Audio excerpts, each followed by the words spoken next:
Energy Transition, episode number 49. Our topic today is a big oops for big oil. Thank you, Irina, for this suggestion for the No, we title. should thank David. He came up with the blog post Yeah. about it. Uh, Let me share with you, please. David wrote an article last week with the title BP CEO could start by simply saying oops. What's happening with BP? I'm not sure it's only with BP. Let's start with David, please. Well, it's probably not only with BP, but BP is the most prominent example of an oil company that over the last few years, since Bernard Looney became the CEO in 2020, he Arena noted that when he took the job, he said that going heavily into renewables was the only path forward for his company in the energy transition. And he made some lofty promises about spending as much as $5 billion a year in investing in wind and solar and other energy transition kinds of projects.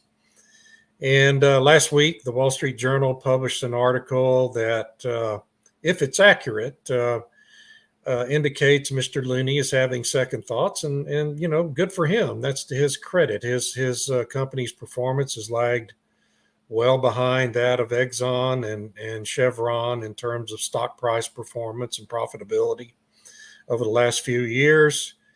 I think the statistics I noted in that piece I wrote was that BP stock price since January 2021 has risen by only 7%. ExxonMobil's has tripled during that same period of time.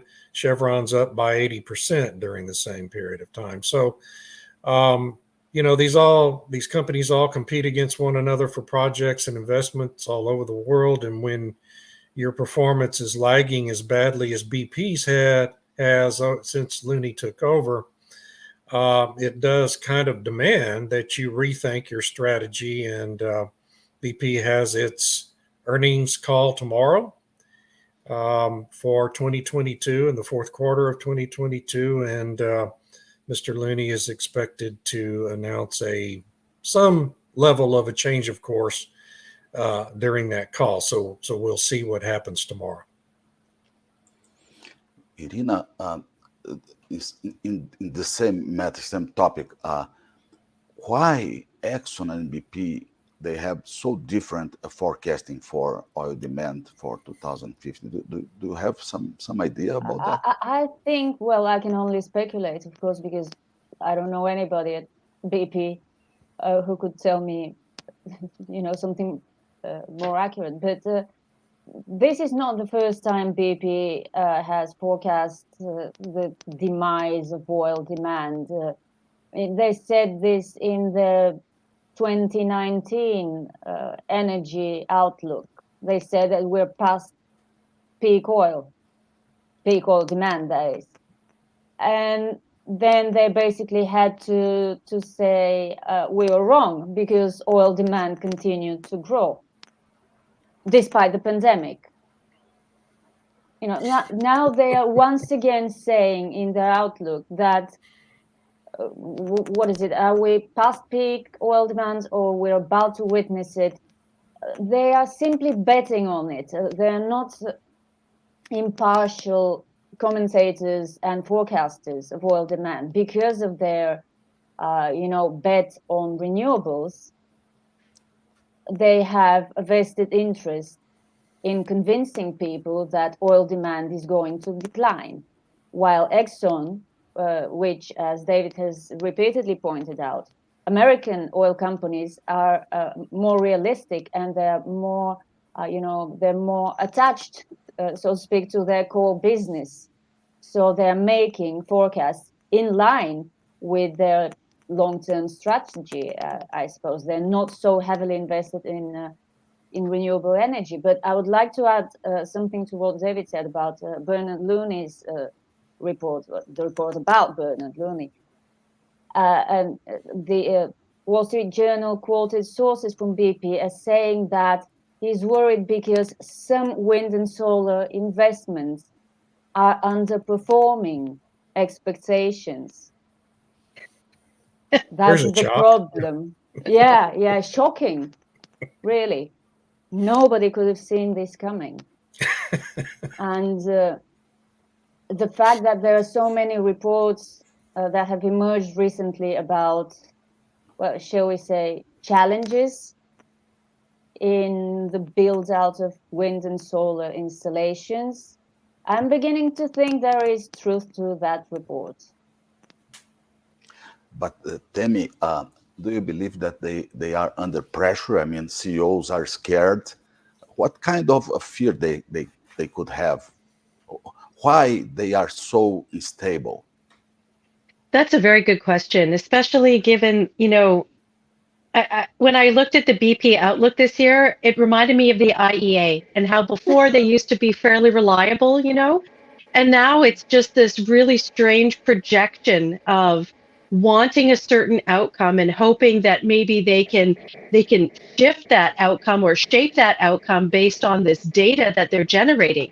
Like the BP outlook had 3 scenario analyses, and the one was if they go full net zero, and the other one was if it's kind of reduced net zero. And then I forget, they had a funny name for a third one where it kind of showed things just going like this and maybe up a little bit. But in their net zero scenario, it's like this.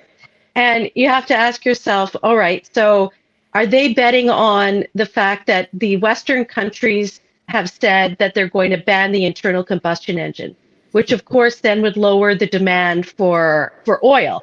And so they're kind of factoring that into their scenarios. But it's like they don't take into account developing countries. It's like they don't exist. That India and China aren't going to be increasing anything, but everything's going to be going down in the West. And so therefore their numbers are adjusted accordingly, which then brings it to the point about the CEOs and, what are they afraid of? Well, the EU has just put forward its climate-related financial accounting stuff. The ISSB is about to announce theirs in about a month or two. The SEC, despite that Wall Street Journal article, they're just going to shift it to consumer tracking instead of business tracking for the moment. So they see the writing on the wall to some extent that this is where governments want to take things, and they feel like, I think many big companies, that if they're not playing that game, that they're going to be left out or discriminated against or any one of those things. Yeah, Irina, what are the options for this big oil? I mean, they should let's say concentrate on oil and gas. They should concentrate in renewables. They should make a mix of them. What is the thought for? What are the thoughts for that? Well, based on the assumption that big oil companies are still companies that exist in order to make a profit, I would say that, well, you never know.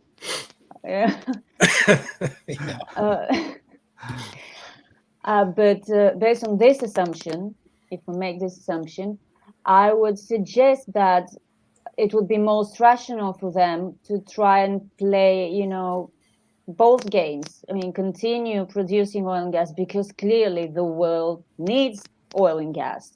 And the record profits of 2022 are, pretty good evidence that this is the case. But hedge their bets with some renewable energy investments, taking advantage in the process of all those government subsidies that are going to be thrown at them. And indeed, Tammy, I think she made a very, very good point about discrimination. If you do not play the renewable energy game, you might get, you might lose access to all the subsidies that you could otherwise get your hands on. You seems ugly. Yeah. David, suppose you are the BP CEO from now. What are your decisions? Ooh, that's a really good question. they've gone really heavily into to renewables, and if Mr. Looney really is disappointed in the profits they're generating or the losses, then yeah, he's going to have to change course. When you really look at the different approaches that each of the majors has had to this, you see the companies with an outlook like Exxon's of rising oil demand, that only starts to level off around 2040 and 2050.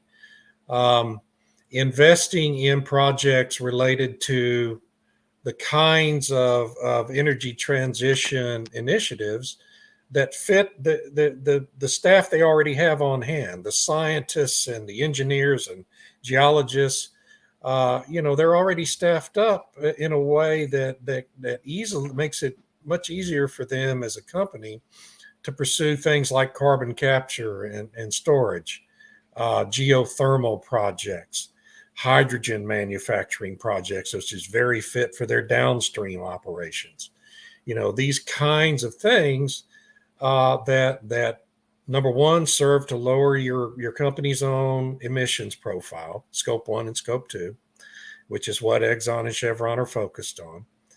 And number 2, becomes a project that can be very profitable. I mean, ExxonMobil's talking about, they're not just talking about it, they're executing on a project in which the overall investment is going to be $100 billion in capturing and storing carbon emissions for the tailgates of all these plants along the Houston Ship Channel, not just their own plants, but other companies' plants, in these depleted oil reservoirs up and down the Texas and Louisiana Gulf Coast. And it's going to be a highly profitable business venture for them. And by the way, it also qualifies for the tax incentives in the Inflation Reduction Act. So, they were very successful in lobbying Congress to include that kind of a project as qualifying for these tax incentives, not necessarily the subsidies that are more specific to wind and solar and batteries. But there is that investment tax credit, which is a big deal for companies in this industry. And, BP might want to think about, actually pursuing the kinds of projects they're staffed up to pursue already, rather than going out and investing in wind and solar and battery operations that require the building of an entirely different kind of staff with different kinds of expertise. And, it's just a matter of philosophy and whether you can make it work for your company and its performance. And I think what we've seen with BP is that it just hasn't worked out the way Mr. Looney thought it would. If I could just add to that, I know that BP is working on a massive carbon capture storage project in the UK, and that they've run into some difficulty because the government allowed BP, gave them permissions to store it in the North Sea, but at the same time they gave permissions for wind turbines to be built in the same place. And so now they're fighting over who gets access because they didn't take into account what would be the effect of the vibrations and everything else of the wind turbines, anchored to the floor where they're going to be injecting the CO2.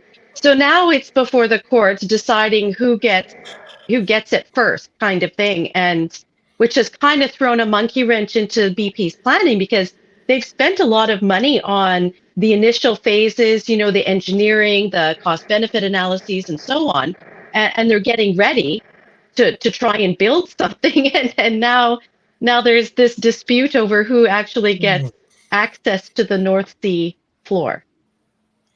Think how many years it's going to take to resolve that conflict in the courts. Yeah. Holy Good cow. question. Who knows, right? Yeah, Irina, but these thoughts are the same for both companies. I mean, for BP and Exxon, with so different forecasting. This what? Sorry. I mean, this thoughts that David and Tammy brought to us are the same for BP and for Exxon, for instance. Well, not really. Basically, European big oil majors are under a lot more pressure than American oil majors, from governments, and from all sorts of institutions, even from climate activists. I mean, Europe is the mecca of climate activists. However much, American climate activists try to compete with that. So when the pressure is greater, I mean, you're more likely to succumb eventually, especially if you get sued, as Shell did.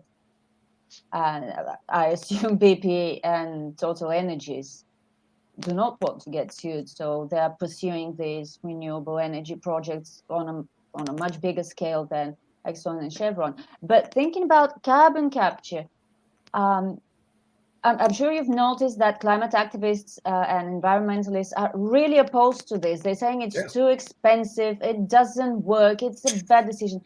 I just had this thought, based on no evidence, no factual evidence at all, that they may be opposed to it because it actually does work.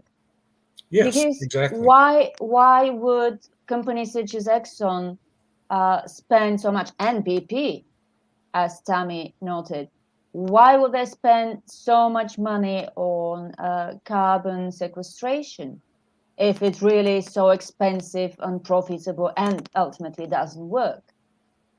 So I think They that's don't. something there.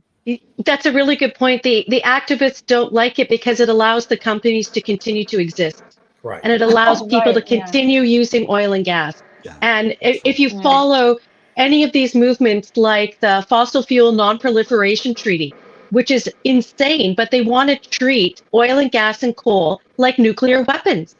And they've gotten some really big cities and regions to sign on to this, where they're pledging that they're going to get rid of it. Toronto signed on to it. I'm like, I'm still waiting for them to stop using the natural gas since they signed on to it. But I mean, it's a bit disturbing to see that they want to treat something that is so useful to our modern technological society as if it's a nuclear weapon. It beggars belief, actually, but they just don't want it, which is why they're so against carbon capture. And they put out all of these myths like it's going to contaminate the water and it's not going to stay in the reservoir. And oh my gosh, it's going to be polluting the soil and ruin biodiversity. I mean, they have no clue, but they say it, hoping it gets out there to scare people, just like they did with fracking. Well, and that's a very successful strategy for Yeah. the climate alarmists. I mean, Yeah. because so many media outlets will just take what they say and quote it and put it in their articles because it, gives them 100 words for their stories without any critical analysis at all. And that happens all the time in the American media, the Western media all over the world. And so, yeah, I mean, they can just say the most ridiculous things and it ends up on the front page of the New York Times quite often without any critical analysis or the writer seeking any comment from someone else that might refute all that.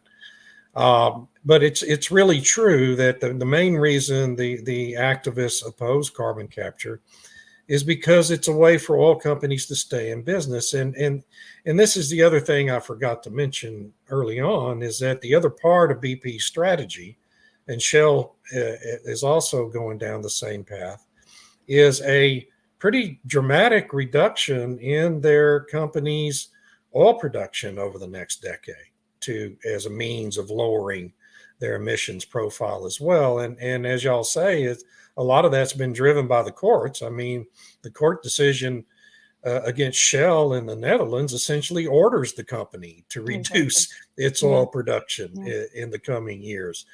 Well, Exxon and Chevron aren't doing that. I mean, they're endeavoring to increase their oil production because their analysts see oil demand globally increasing. It's why Saudi Arabia, Aramco, is planning a very dramatic increase in its own drilling program in the coming years to help meet that global demand, because these are the countries, along with Russia, if it can ever get back online, assuming this war ever ends, that have spare capacity to add to global supply to meet that demand. And so it's just, these companies are taking really divergent paths, and one's been rewarded by investors and the other hasn't so far. Do you see the windmills fails? What exactly is happening? I'm not aware about this. I mean, it's something rare, right? Or it's common? Well, it's not that common. I mean, it's not like every second windmill in a wind park is failing, but they are falling down, and there are problems with component failures, whatever this means, because I read Siemens Gamesa's financial statement, which mentions component failures without going into detail. It would have been surprising if they did go into detail. But these failures are affecting their profits, their financial performance. And it might become a serious problem, because the impression I'm being left with from reading reports about wind energy, recent reports, is that they are making bigger, taller, bigger turbines constantly, and they're doing it faster and faster. They're ramping up production very fast in response to government-motivated demand growth. And this is naturally leading to problems with quality.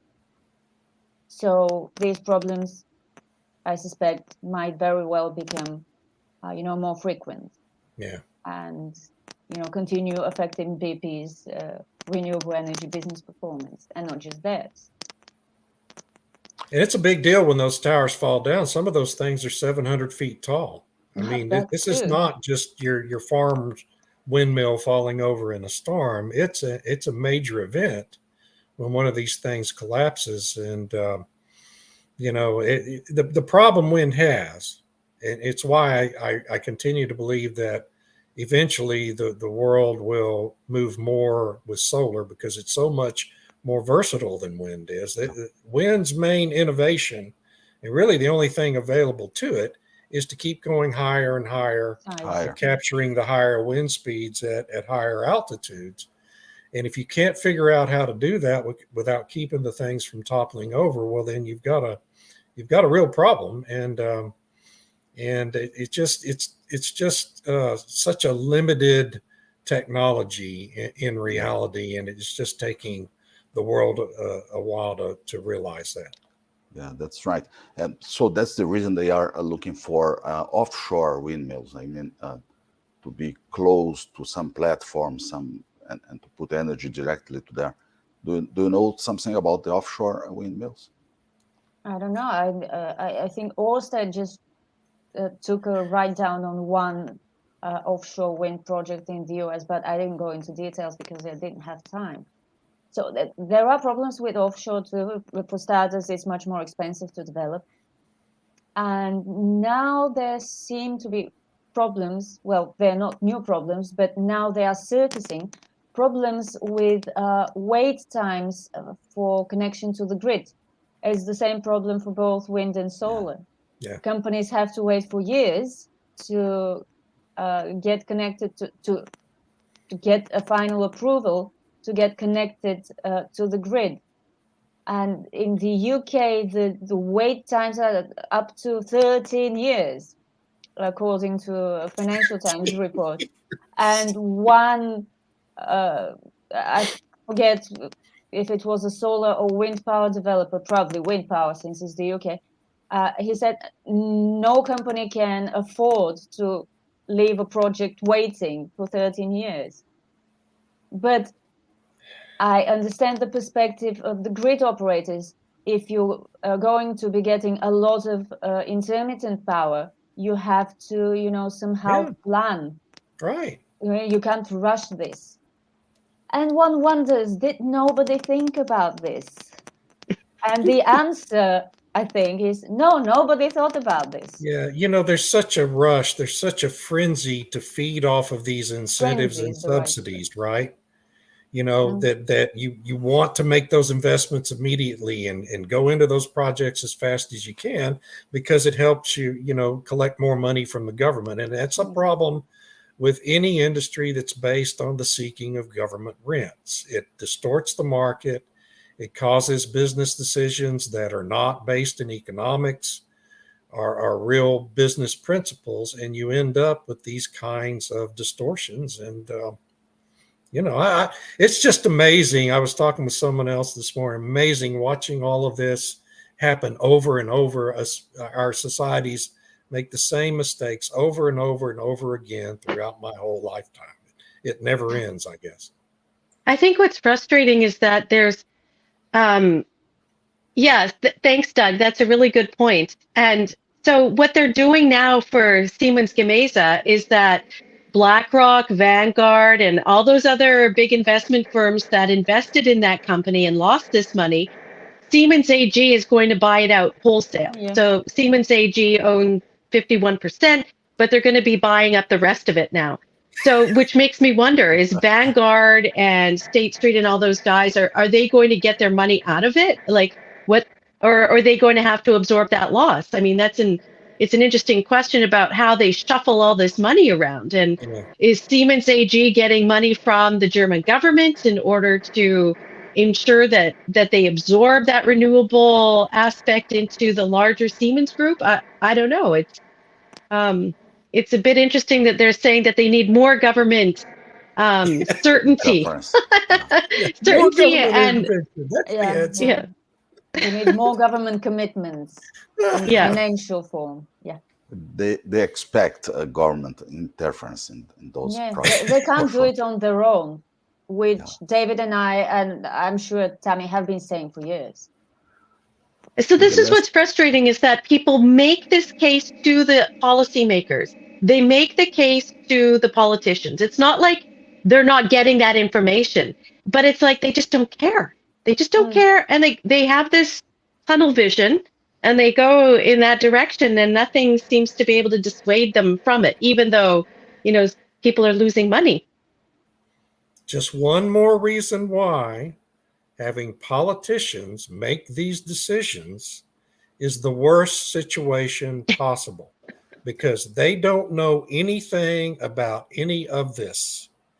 And they're the ones making all the policy and passing all the big bills and distorting all the markets. And these are the outcomes.